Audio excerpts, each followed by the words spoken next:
and welcome to our series of conversations with men and women whose ideas, vision and philosophy define our contemporary world. My guest has a doctorate in the philosophy of science, an academic intellectual rigor she has applied to grassroots activism. She's worked in a whole range of areas associated with ecofeminism, biodiversity, intellectual property rights. She's the recipient of numerous awards and honors, perhaps most notably the Alternative Nobel, the Right Livelihood Award. I'm delighted to welcome Dr. Vandana Shiva. Right. Vandana, you've described the recent social forum in Bombay as the Kumbh Mela, in some ways, of democratic institutions, organizations and protesters. Why the Kumbh Mela? What's so spiritual about it? It's the self-organizational capacity of the Kumbh Mela that really I was using as a metaphor for what happens at the World Social Forum. Because the Kumbh Mela is the biggest party on the earth with no invitation sent. And in a way, the World Social Forum is the same. Nobody's invited. Just like for the Kumbh, people know when they should go for a bath, when they should plan their trip. Everyone's setting up their little chulha, doing their little roti.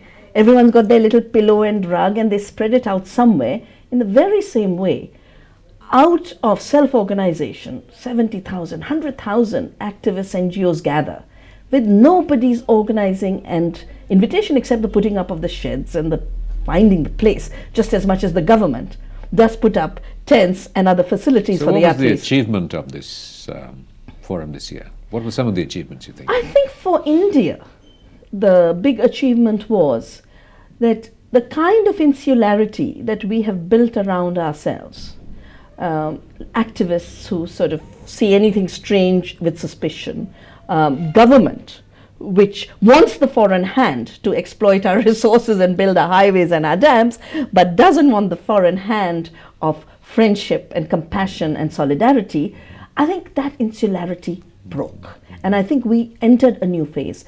To see tribals and Dalits dancing and the Pakistani spiritual singers from Sindh, I think all of that pulled together was really a festivity that brought the festivity of Kumbh into social activism, which has so far been a politics and culture of sufferance, and kind of moved it out of sufferance into celebration. I think that's the big legacy of the World Social Forum. Wasn't it in some ways another form of globalization?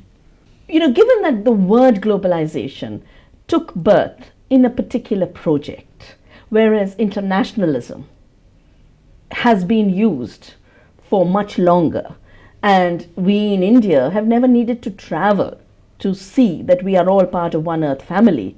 I would not like to use a recent word globalization for something we've done for very long, which is to reach out, interact, have cross-cultural exchange, have solidarity. I would call it an expression of internationalism. Now that used to be reserved for unions and parties and the Communist International, etc. And now what you get is tiny groups able to say, we will work locally, we will be accountable nationally, and yet we will have solidarity globally.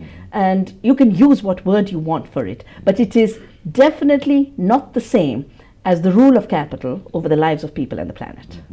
You know, wasn't much of the emphasis unduly on sort of anti-Bushism and anti-America in its articulations?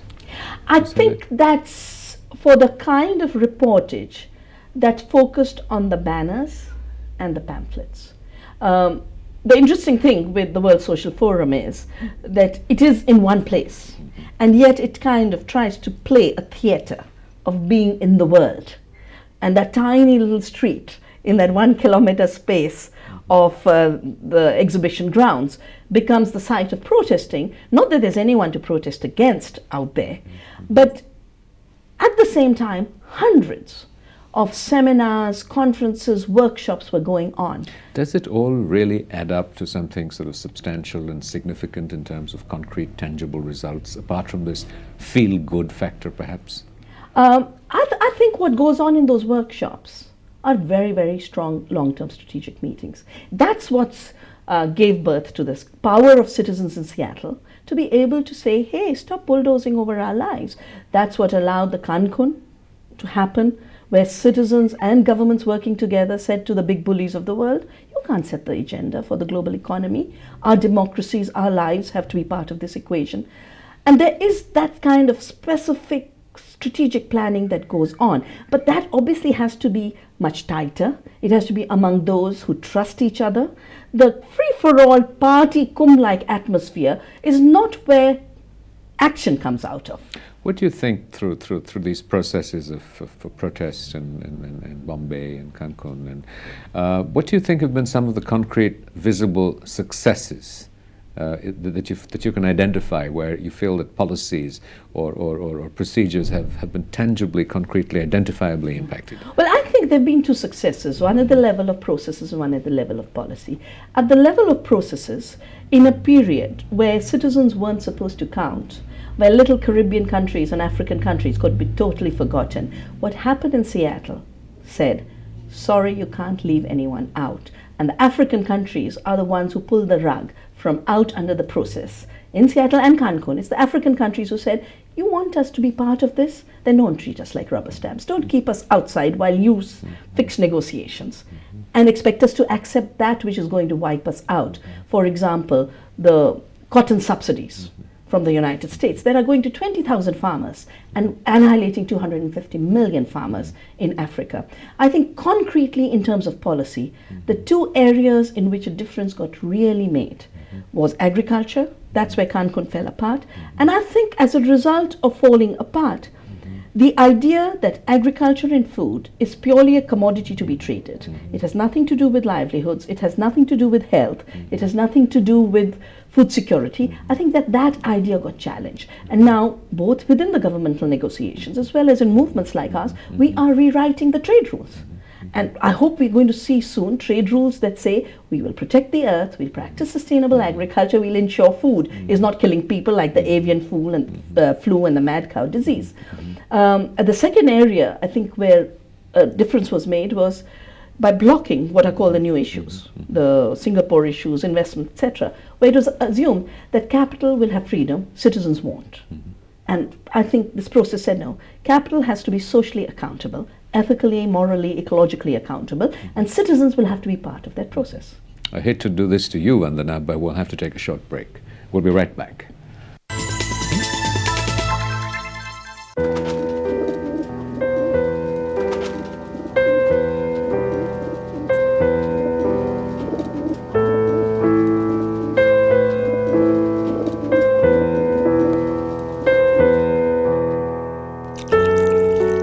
कोशिश कितनी भी कीजिए, बढ़ेगा तो धीरे ही, ठीक आपके fix deposit की तरह। फ्रैंकलिन टेम्पल्टन म्यूचुअल फंड्स में इन्वेस्ट कीजिए, अपने पैसे को बढ़ने का मौका दीजिए। Mutual fund investments are subject to market risks. Read the offer document carefully before investing.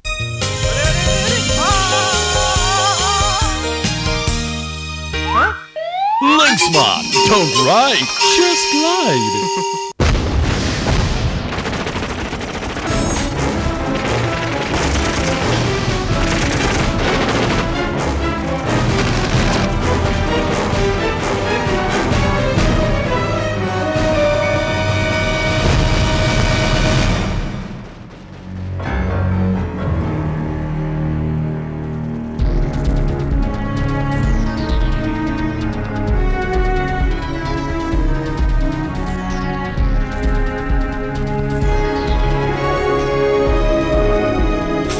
Twisted suitings from J. Hempstead, the fabric of life. Paramjit Singh उर्फ बॉबी बाजवा डीजल इंजन की लोरी सुनकर बड़े हुए हैं ये। हमारे यहाँ 30 ट्रक है, 30 की 30 में हम रेगुलर बीपी ऑयल इस्तेमाल करते हैं। डीजल बचता है क्योंकि गाड़ी ऑटोमेटिकली एवरेज ज्यादा देती है। महीने का 30 या 40 हजार रुपया देना है, अगर ये 2-2 हजार का प्रॉफिट तो 10 हजार रुपये मायने रखते हैं। Futura design, Futura technology, Futura writing, the Futura of pens, Cello Futura. अब ऐसी खिली खिली त्वचा पाए इन खिले खिले बालों के साथ बिल्कुल मुफ्त। आयुर आंवला शिकाकाई शैम्पू के साथ एक आयुर तुलसी सोप मुफ्त। हे जीजू, कुछ पैसे लैंड कर दोगे तो ये रिचार्ज हो जाएगा. इतनी important gossip and I can't even tell anyone. क्यों? अगर बताना है कि डिम्पी कल रात को भाग गई तो 50 चलेगा. और अगर बताना है कि वो किसके साथ भागी तो 20 हो. और अगर बताना है कि किसकी मदद से भागी तो और इतना. रिलैक्सेस. अब जितना गॉसिप उतना कर लो ना रिचार्ज. नया Airtel prepaid with easy charge. अब जितनी जरूरत उतना कर लो रिचार्ज. ये किसका? जीजू की एडवाइस का. ऐसी आजादी और कहा. आकाश, ये क्या आकाश? लिखने का दिल ही नहीं कर रहा है. ये लो मेरा एड जेल. आपकी एड जेल में ऐसा क्या खास है? इसमें डाई स्टफ जेल इंक है, इसीलिए मैं सभी स्टूडेंट्स को एड जेल से लिखने की सलाह देती हूँ. इंटरनेशनल एड जेल. सलाह टीचर की, पसंद स्टूडेंट्स की.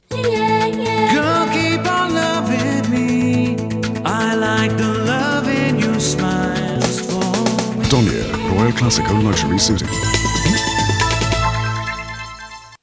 Welcome back to this conversation with Vandana Shiva. Vandana, you've taken several positions that seem to destroy popular myths and perceptions, and I want to sort of touch on two of them. One is sort of, let's start with Amartya Sen's hypothesis that where there is democracy, it inevitably leads to the eradication of famine. You have disagreed with that assessment of what is happening in India. I've disagreed with it because what is called democracy by Amartya Sen is not full democracy. I agree with him that where people are in control of their lives, where people are able to shape policies, yes, no society will allow people to die of hunger if there's enough food around. And there is enough food around, whether you look at it nationally or globally. But what we have today is a farce of democracy. In fact, our own Prime Minister said this at one of the World Economic Forum meetings, that there's a theatre of democracy, don't worry about it, we'll lose and win, but these policies will carry on. Now, a situation in which policies cannot be affected by citizens, to me, means the end of democracy in economic affairs. And when your agriculture policies cannot be shaped by whether people will get food or not, whether farmers will live or not, whether farmers' suicides can be prevented or not, you have a system where you'll keep having elections, you'll have the theatre of people winning votes, and no system to ensure that food reaches people. Well, the other area is that you've held that the green revolution hasn't really been so green after all. I'm just coming back from a field trip in central India, where every field was like a garden, where there was chickpea and linseed and mustard and jowar and tur, crops you don't see anymore where the green revolution has hit. You travel green revolution areas, you will only see rice and wheat and rice and wheat. Now, if you calculate food as only rice and wheat, yes, we've had more food. But if you look at the disappearance of everything else we need to eat, the oil seeds that allow our vitamins to be absorbed and our metabolism to be intact, our protein crops that are the source of protein for the majority of Indians, and their disappearance, then we realize we've lost a lot. But more importantly, the techniques of the Green Revolution are really techniques of war. These were weapons of mass destruction. They were adapted to agriculture. They are not designed to control pests. They in fact create pests. Chemical fertilizers have never nourished the soil and its fertility. So wherever these techniques have gone, they've destroyed soil fertility, destroyed biodiversity, destroyed small farmers' security, destroyed water. The biggest waste of water is coming in agriculture, destroyed the fact that no, not even your Coke and Pepsi now is free of pesticides. That's a gift of the Green Revolution. The point is, we in Navdanya have done enough work now to show that with ecological agriculture, which we call living agriculture, Jaiv Kheti, possible to produce more food while conserving biodiversity and conserving your water and ensuring there are enough livelihoods. Let's touch on the three things you alluded to, biodiversity, livelihood, and the commodification of water. Sort of a 101 on Vandana Shiva. Biodiversity. Biodiversity is a word that we really have around only for a decade. But I think all of us have known that without the diverse species on this planet, we don't have life. Each species creates the conditions for life for the other. And we are part of a civilization that saw itself as part of an earth family, Vasudhaiva Kutumbakam. To me, that is biodiversity, that we recognize that those invisible soil organisms are working for us to give us our food, that the sharing and cooperation between livestock and humans is what allows us to have sustainable energy, sustainable fertility, and good nutrition. We are no more drinking milk in this country, we are drinking urea mixed in oil. And on the train that I traveled in, I could taste the urea. You can just feel your intestines are just sort of getting dissolved with all those chemicals. We need biodiversity for ecology, but biodiversity is in fact more productive than all the chemicals of the world. Biodiversity-based agriculture gives you more food. We need it for economic security. We need it for livelihood security. In what ways does it give you more food? It gives more food if you look at not at reductionist indicators of single plants and single commodities, but you look at the whole scale of needs that we have. A bit of spice, a bit of vegetable, a mango, a jackfruit, banana, the chickpeas, the dals, the 20 dals we eat, all the millets we eat. Now all of that together is produced in much higher quantity in a biodiversity-based economy. Monocultures actually produce much less, and the figures are clear. 5 units in a monoculture, 5 units in a biodiverse system give you 100 units of output. 300 units of input in a monoculture give you the same 100 units. Monocultures and industrial systems in agriculture are actually systems of waste of water, waste of energy, waste of resources. We put in 10 times more than we get out. And that's why we are having scarcity. That's why we are having ecological destruction. And we don't need to do that. In some ways it seems so obvious when you talk about it. Why do you think that the persuasive voice of Vandana Shiva doesn't prevail enough? Because behind Vandana Shiva's persuasive voice is no persuasive dollars. It's as simple as that. It's not dollars, but it's rupees that keeps this program going, so we'll have to take another commercial break. We'll be right back.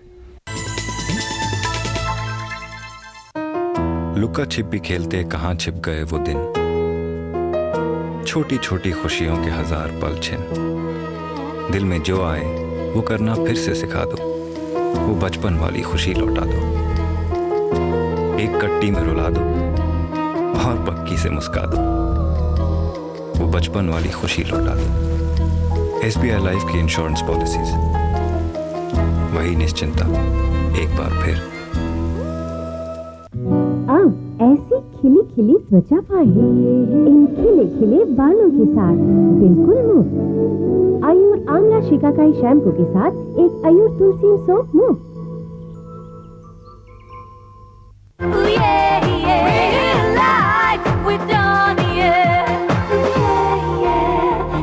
Real life with Donier suitings. I want you to be born. I want you to write neatly. We want you to join from the 10th. I want you to get married, beta. I want us to have a kid. We got TV. Hey, you. Me? We want you. I want you to. I want us to. I want. I just want to be me. Take charge now. Find the force within. Ride your ambition. I'll do it my way.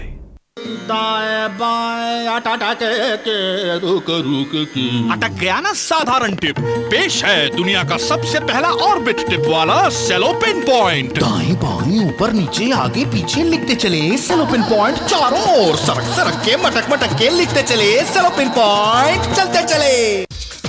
Bajaj almond drop से बालों का कुछ कुछ करे। अब Bajaj almond drops के साथ एक सिंथॉल साबुन बिल्कुल फ्री।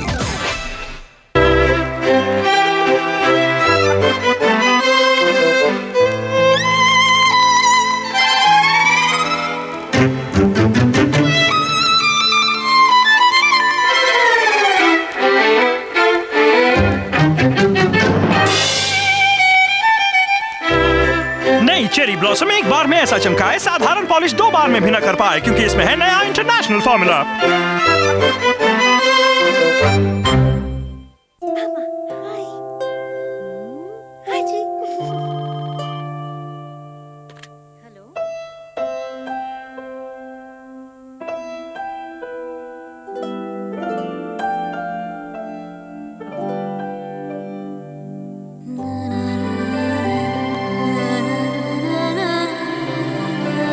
विटामिन डी से भरपूर जॉनसन्स बेबी ऑयल। एक्सपर्ट्स का कहना है रोजाना मालिश शिशु के लिए फायदेमंद है। शिशु की मालिश के लिए आदर्श नया Johnson's baby oil.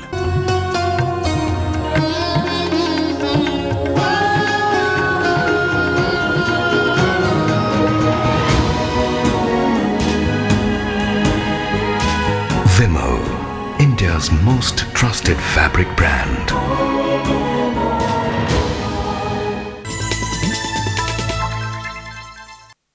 Welcome back. Vandana, you sort of have spoken a great deal about ecofeminism. You know, we have a sense of what feminism is, and we have a sense of what it is to be ecologically sensitive. What is ecofeminism? You know, there's a feminism that is bereft of ecology, that has never defined human relationships in the context of the earth, and ends up trying to set the model of males who dominate over the earth and women as the model for women to become more powerful. And it's sort of the catch-up syndrome in feminism. There's an environmentalism that has never addressed justice, gender justice, race justice, class justice. And that environmentalism very rapidly ends up being greenwashed because it tries to find solutions while keeping exploitative relationships intact. For me, ecofeminism comes from the identification that the worldview that allowed nature to be viewed as dead matter to be exploited is the same worldview that treats women as either the extension of the tree or as raw material to keep humanity going. And on the other hand, beginning with Chipko, where my university for ecology, and the women coming out to teach us the best lessons, or the women in the coastal areas fighting shrimp farming, or the women working with us on seed saving, women of Bhopal who 18 years after the disaster are still calling attention to the unnecessary violence of these chemicals. It's the women who act, and they act not because they're genetically designed to be more ecological, but because socially and politically they have been pushed into the spheres that were about life maintenance. And it was treated as second rate, but it ends up being the place where we as human species have to find the future. And that partnership of nature and women, which patriarchy defined as passivity, as essentialism, for me is about activity and about subjecthood, about saying nature has subjecthood, women have subjecthood. We're not going to be wiped out. We'll keep life going and we'll celebrate it. In many ways, it is women who are the worst victims of the commodification of water. That is something that you have had, you've spoken very passionately about, and recent developments in particular. What is it that concerns you so much about water? Well, what concerns me is, as an ecologist, knowing that a system that values water only in terms of how much it'll fetch in the marketplace makes it flow against gravity. Instead of water coming from higher levels to lower levels, it starts to move uphill to money. And that means everyone down there, the poor, the rural communities, the women, get left out. But there are two images that come to my mind, Rajiv, as you ask this question. One is of women in Tehri, which has built this huge dam, 100,000 people displaced. That water, 635 million litres, is to be brought to Delhi so that our Ganga Jal can carry Delhi's sewage. The Ganga Jal for which pilgrims walk and travel the earth. Though women in Tehri are walking miles and miles for water because every small scheme has been stopped. Because once the government says these big commodification schemes is the way we'll go, then the tiny village scheme has no place in the plan. And they're shutting down village schemes. From what women have told me in my travels, more than 100 women have committed suicide and have said the Ganga Ma, which used to be our source of life, has become our graveyard. And I think we are at this amazing threshold where this crudeness of everything is a market and everything is a commodity is being challenged by the women who have been the water providers. I mean, if you look at plans these days, the water providers are Suez and Vivendi and Bechtel. But if you look at the real world of who provides water, it is the women. So we have a contest between two worlds of water providers, one who will provide it for profit and for greed, and the other who will provide it for life. Explain to us the unfolding mechanics of how the Yamuna water gets commodified, and in what ways the community loses ownership of that water? What are the mechanisms? Who comes in, buys the water, picks it up, collects it? What are the processes? Well, what's really happening in the case of Delhi is very complicated, because what's happening is actually the commodification of the Ganga to supply water to Delhi. And the way it works is the World Bank gives us a loan and says you must privatize. The next step, there's a privatization contract. The privatization contract then starts to use public investment in that huge dam up in Tehri, investment in the canal system, investments in the new pipes that will be laid, 3.5 meter pipes that are going to suck water out from Muradnagar, 635 million liters per day, provided for free to a company called Ondio Degromont, which is a subsidiary of Suez, the world's biggest water commodification company. And Suez gets water and energy for free, but then ensures that it gets rights to sell the water at 10 times the price to Delhi people. Now, they won't sell it directly to the people. What happens is they sell it to the Jal Board now. The Jal Board was providing water in Delhi straight to citizens. Now it provides investment to Suez, free water, free energy, and then buys from that same company at 10 times the price the water to be provided to citizens. This is part of a larger shift to looking at moving towards commodification of everything, of human life, of intellectual property, another one of your passions, neem and basmati. Absolutely. In fact, when I started to save seeds and began Navdanya, it was to respond to this, for me was a spiritual and ethical outrage, that life could be treated as an invention and therefore as property through intellectual property rights of GATT and WTO. And I've been stuck with those boring treaties. It's because of my love and passion for life. But what happened to diversity, what happened to wheat and neem, wheat has been patented now. We've just started another case. Monday we filed a case against an old wheat patent by Monsanto, the basmati, the neem. That idea that life should not reproduce on its own terms and be available to all equally for life maintenance, but should be part of the marketplace of commodities, is now entering the water system. And literally in that worldview, everything is a commodity, everything's for sale. And that's why we, in the movement, who've been trying to change trips, and I think we've had moral victory. We might not have had legal victory yet, but we've had tremendous moral victory. I think we are on the threshold where in water too, the idea that water belongs to all life on earth, that water has to be shared and conserved, and there'll only be enough if we conserve it. There will not be enough if we steal it and if we exploit it. And Gandhi reminded us so many years before all this was really happening that the earth has enough for everyone's need, but not for a few people's greed. Thank you very much. Thank you, Rajiv. Thank you.